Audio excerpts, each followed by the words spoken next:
뜻밖의 좌파 권력 투쟁이 일어나고 있다. 꼭지돈 김어준이 이재명을 끌어내릴까?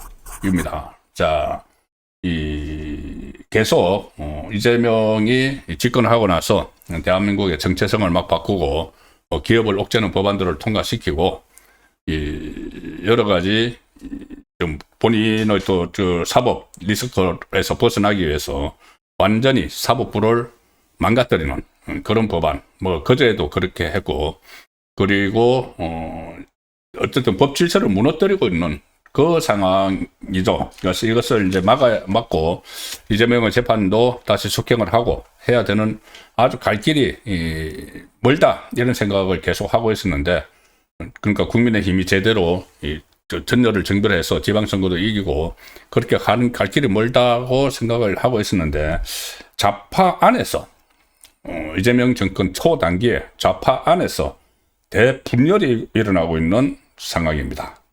자, 그래서 이것이 정말 뜻밖이다.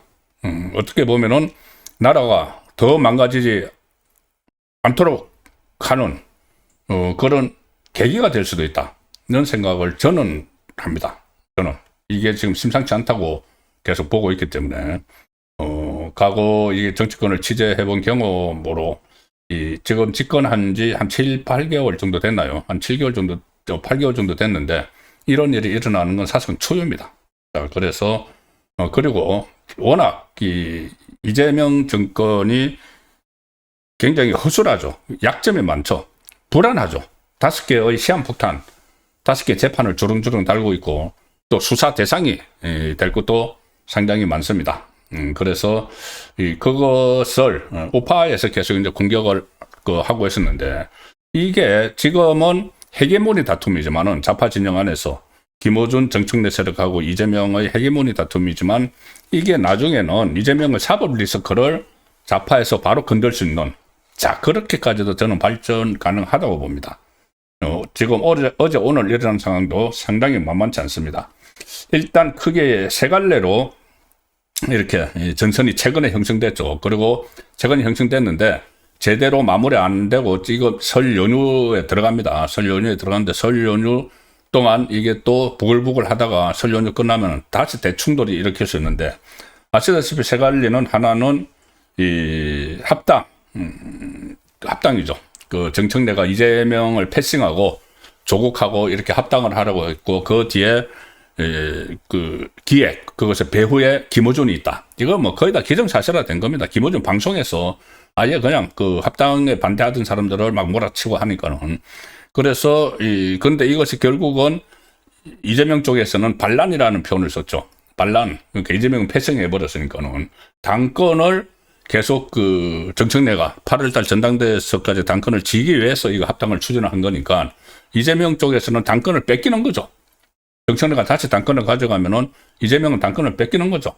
그러니 이거 반란이라는 표현을 써서 진압을 했습니다. 진압을 해서, 그런데 이 후유증이, 진압은 됐지만 후유증이 지금 만만치 않게 가고 있다. 이거 하나하고, 그 다음에 바로 이 정청래하고 이성윤은 문재인 때 뭐 서울중앙지검장하고 문재인 쪽 검찰이었는데, 이제 정청래 쪽에 가서 친정청래 쪽의 핵심이 됐죠. 그래서 그 이성윤의 추천으로 정청래가 2차 내란몰이 특검 후보자로 그 추천을 한 전준철 변호사를 추천했는데, 이 전준철이 누구냐? 바로 대북송금 사건 쌍방울 그룹 김성태 전 회장 쪽 변호인이어서 그때 활동을 하면서 완전히 이재명을 코너로 몰아넣는, 그런 김성태의 진술이 나오는 과정에서 그 변호인으로 있었다. 그러니까는 이재명이 딱 볼 때는 완전히 자기를 위기로 몰아넣은 사람인데, 이 사람을 특검으로 하자고 추천을 떡 보냈다는 거죠. 뭐 떡 보냈으니까 이재명 나름대로는 기가 차겠습니까? 기가 차서 이태형 이재명 변호사 출신 민정비서관이 이성윤하고 통화를 하면서 그거 철회해, 2번이나 이야기를 했는데 그거 철회하지 않고 그대로 갖다 밀었다. 이거는 속된 말로 제가 좀 하고 싶지만은 어쨌든 그 이재명을 물먹이는 거죠. 자, 그런 상황이 여전히 지금 그 정리가 되지 않고 그 이성윤 퇴진하라 이런 이야기까지 지금 친명계에서 나오고 있는 거죠. 그리고 또 하나가 바로 정청래가 대표실에 법률특보, 자기 법률특보로 서민석 변호사를 임명했다가 논란이 일어나니까는 지금 철회를 했습니다. 서민석 변호사가 대북 송금 사건에서 이하영의 변호를 맡아서 이하영이 이재명에게 불리한 그 진술을 할 때 그때 조언을 했던 변호사죠. 그 대북 송금, 김성태를 통한 대북 송금이 다 이재명에게 다 보고가 됐다. 이재명이 지시했다. 자, 그런 내용을 진술을 하도록 해서 그때 그 이하영의 부인이 법정에서 소동을 일으키고 바로 이 서민석 변호사를 잘라버렸었죠. 그런데 그 변호사를 이재명이 볼 때는 이것 역시 조금 전에 말씀드린 전준철처럼 서민석 변호사도 이재명이 볼 때는 완전히 자기를 코너로 몰았던 사람인데 그 사람을 정청래가 버젓이 자기 특보로 딱 앉히는, 자, 이런 그 세 가지 전선이 형성이 됐는데 그거에 제대로 이제 말끔히 매듭되지 않고 이 연휴에 들어가게 된 겁니다. 그래서 연휴 동안 또 양쪽에서 어떤 돌발 변수가 생길지도 모르는 상황인데 일단 합당이 무산됐죠. 김어준이 배후에서 기획을 하고 그리고 조국하고 정청래가 이렇게 밀약을 한 그 합당이 일단은 무산됐습니다. 그러니까 김어준이 좀 흔들리는 모습을 지금 현재까지는 보이고 있습니다. 그 좌파에서 그 뭐 제왕 같았던 그 김어준이 흔들리기 시작을 했다. 자, 일단 좀 오늘까지 상황입니다. 앞으로 어떻게 될지 모르죠. 자, 한국일보가 오늘 이런 기사를 단독으로 냈습니다. 김어준 흔들리나? 뉴스공장 구독자가 2만 명 감소했다. 그래서 지금 좌파 진영 안에서 필요 이상의 권력 행사를 하고 있다는 이야기가 막 노는데 이제 친명계에서 노는 거죠. 친명계에서 갑자기 김어준 일개 유튜브 아니냐? 그전에는 이재명도 그렇게 이용을 하고 툭 하면 뭐 그 김어준한테 달려가가지고 뭐 그 이러쿵 저러쿵 이야기를 하고 다 상의도 하고 지침도 받고 이렇게 했는데 이제 김어준이 이재명이 아니고 이 정청래를 밀고 있으니까는 그때 이재명이 자기가 집권하고 나서 첫 번째 당대표로 박찬대를 밀었죠.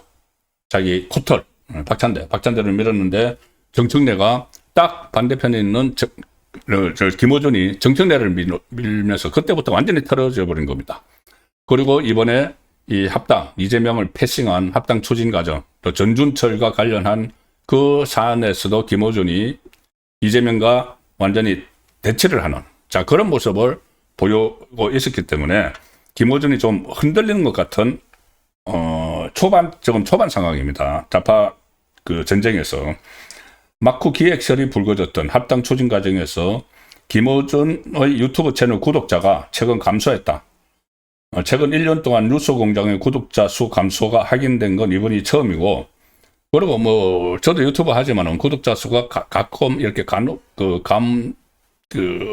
감소될 때가 있습니다. 구독 취소를 뭐 제가 드리는 말씀이 마음에 들지 않고 이러면은 이제 구독 취소를 하시는 분들도 있죠. 그런데 이렇게 큰 규모로 2만 명이 감소를 했다. 20일 동안에 구독자가 2만 명 가량 줄어들었다는 겁니다. 그래서 이런 것이 김어준이 정청래의 합당 추진, 그리고 김성태 변호인, 전준철 변호사 특검 후보 추천을 옹호하면서 형성된 이런 여권 내부의 부정적 여론, 그러니까 친명 쪽의 부정적 여론하고, 원래 이 김어준의 그 지지층들은 이재명 쪽하고도 많이 겹치죠. 많이 겹쳤는데 지금 양쪽이 부딪히니까는 그것이 이제 빠져나가기 시작한 것이 수치로 나타난 것이 바로 유튜브 구독자 감소다는 이야기입니다. 참 구독자도 많네요.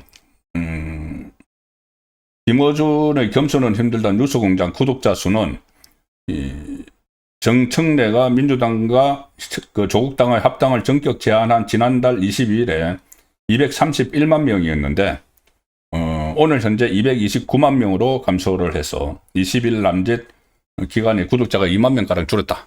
자, 이것이 이제 이 김어준이 좀 흔들리고 있다는 이야기입니다. 그리고 이례적인 구독자 이탈로 경고했던 김어준 씨의 위상에 적지 않은 흠집이 났다. 한국일보 기사 내용입니다. 민주당 한 관계자는 이렇게 이야기합니다. 유튜브 채널을 한번 구독하면 더 이상 안 보게 되더라도 구독을 해제하지는 않는다. 그런데 김어준의 과도한 행보가 기존 지지층의 적극적인 비토로 이어지고 있는 셈이다. 그래서 이재명 쪽에서 아주 적극적으로 김어준을 손절을 하는 이 정청래 쪽으로 가버렸으니까 그런 그 상황이 지금 일어나고 있습니다. 어쨌든 초유의 일이죠. 정권 초반에. 그리고 앞으로 그 김어준이 받을 타격의 강도가 어떠냐? 여기서는 좀 그 안에 의견이 엇갈리는데 좌파 유튜버 김두일 씨는 한국일보 이렇게 이야기합니다. 아주 김어준이 이제 힘이 떨어질 거라고 보는 거죠. 한국일보에 이야기한 게 아니고 김두일 씨가 자신의 SNS에 이렇게 그 전망을 합니다. 김어준은 다시금 킹메이커가 되기 위해서 조국과 정청래를 내세웠다. 그래서 총력전을 펼쳤다. 자기가 이제 이재명 킹메이커가 됐다고 생각을 하고 그 다음에는 이 조국하고 정청래 연합군의 킹메이커가 되겠다고 해서 총력전을 펼쳤지만 실패를 한 것이다. 합당이 무산됐으니까. 합당을 추진한 정청래에게 힘을 실어준 이 판의 진정한 설계자, 그러니까 합당을 배우라는 이야기죠. 설계자인 이 김어준의 시대는 이번 실패로 급격하게 저물어 갈 것이다. 이렇게 예상을 했습니다. 그런데 그렇지 않은 의견도 있다. 김어준의 기세가 꺾인 건 맞지만 아무리 강력한 절대 권력자도 100이면 100 다 맞을 수는 없다. 이번에 뜻대로 안 됐을 뿐이지 여전히 타율은 압도적으로 높다. 그러니까 김어준이 이재명을 제압을 할 것이다. 아니다. 이재명에게 김어준이 제압당할 것이다. 이런 이제 양갈래 의견이 좌파 안에서 지금 나오고 있는 거죠. 참 이게 일개 유튜브 아닙니까? 일개 유튜버. 뭐 단체 방송국 뭐 이런 거 하자면 어쨌든 일개 유튜버입니다. 일개 유튜버가 최강의 권력자하고 이렇게 맞서서 싸우는 이거 자체가 정권이 얼마나 허약한 겁니까? 이거 가지고 갑론을박을 하고 있고. 자, 어쨌든 이 상황에서 확실한 건 김어준을 향한 공개 비토 목소리가 커졌다. 과거 김어준과 함께 나는 꼼수다를 진행했던 김용민 씨라고 있죠. 이 사람은 선출된 권력도 아닌 김어준 씨가 필요 이상의 권력을 행사하고 있다. 그리고 다른 유튜브 그 좌파 유튜브 채널들도 김어준을 막 공개 비판을 하는 이런 상황이 전개가 되고 있습니다.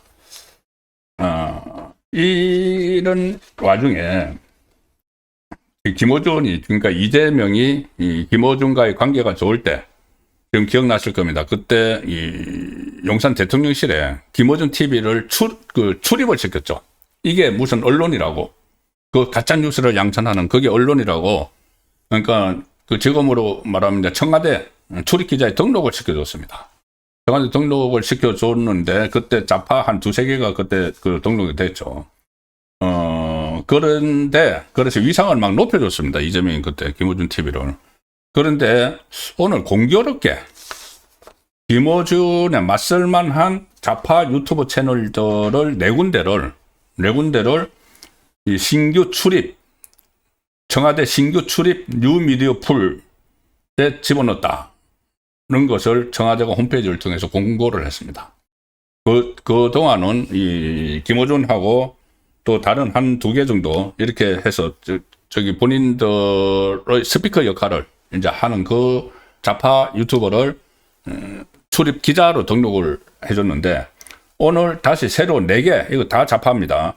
굿모닝 충청, 3프로TV, 시민언론 민들레, 시사인, 이 매체들을 이게 뭐 매체로 해야 될지 어쨌든 이게 그 출입 매체로 선정을 했다. 이렇게 발표를 했습니다. 그러니까 지금까지는 김어준 쪽에 일방적으로 이렇게 막 몰아주고 했는데 다른 매체들을 막 투입을 한 그런 성격이 있습니다. 결과적으로. 무슨 뭐 신청을 접수받아서 전문가로 구성한 심사위원회를 통해 신규 출입 뉴미디어풀 언론사를 선정한다. 말도 안 되는 소리. 이게 무슨 이 심사위원회를 전문가가 심사했으면 이런 그 유튜버들이 어떻게 들어갑니까? 다른 건 다 아시는 거고, 삼프로TV 시민언론 민들레 이건 유시민이 참여하고 있는 거고, 굿모닝 충청이라는 것을 보면은 이게 완전히 극좌 성격의 이 매체입니다. 대전 충청 지역 종합 온라인 뉴스 경제 전문 주간지 이렇게 되어 있는데, 유튜브 채널 굿모닝 충청 TV도 개설을 했는데, 이거 완전히 극좌 성격이고, 그거 보면은 아예 청와대를 출입할 정도 되면은, 그 전에 제가 출입할 때는 일정 요건이 있었습니다. 그러니까 기자들이 기자협회에 가입을 하고, 아니면 그 언론사가 신문 편집인 협회에 가입을 하고, 이런 몇 가지 요건들이 있었는데, 지금 이재명 청와대에서는 무조건 자기들에게 입맛에 맞는 그런 콘텐츠를 내놔주면은 무조건 받아들이는 거죠. 굿모닝 충청 여기는 인력도 상당히 부족한지 제가 정확히는 모르지만은 어떤 때 보면은 다른 매체의 기사를 그대로 그냥 갖다가 복붙해가지고 복사 붙여놓는 식으로 해서 자기들 기사인 것처럼 떠 보내고 하는 이런 매체를 지금 청와대 출입 매체로 선정을 했다. 도대체 무슨 전문가가 이런 매체를 그렇게 선정을 합니까? 자기들 이 스피커를 활용을 하기 위해서 써먹는 거죠. 어쨌든 지금 상황에서 김어준이 이재명 정권에 이제 반기를 들기 시작을 했고, 다른 좌파 유튜버들을 또 끌어들였다. 이런 의미로 해석이 됩니다. 그리고 김어준 지지자들도 이제 이렇게 되니까는 반격을 하기 시작을 했죠. 김어준 본인도 그렇고 이재명보다 김어준 쪽에 더 가 있는 이 개딸도 지금 완전히 나눠져 있습니다. 그 개딸들이 제가 한번 전에 들었다시피 딴지일보 온라인 게시판에 이재명 탄핵 가능성까지 지금 거론하고 있다. 제가 그때 소개를 드렸죠. 이런 글들이 막 올라오고 있습니다. 민주당 지지자들이 민주당 대통령 탄핵 못할 것 같나? 꼭지 돌면 그보다 더한 것도 시도한다. 그걸 제가 꼭지 돌았다. 김어준 그 표현을 썼죠. 민주당 대통령 최초로 불명예 기록되지 않기 바란다. 이 불명예 기록이 탄핵되는 거죠. 자, 그래서 완전 심상치 않은 국면으로 좌파 분열이 시작이 됐다는 말씀을 드렸습니다.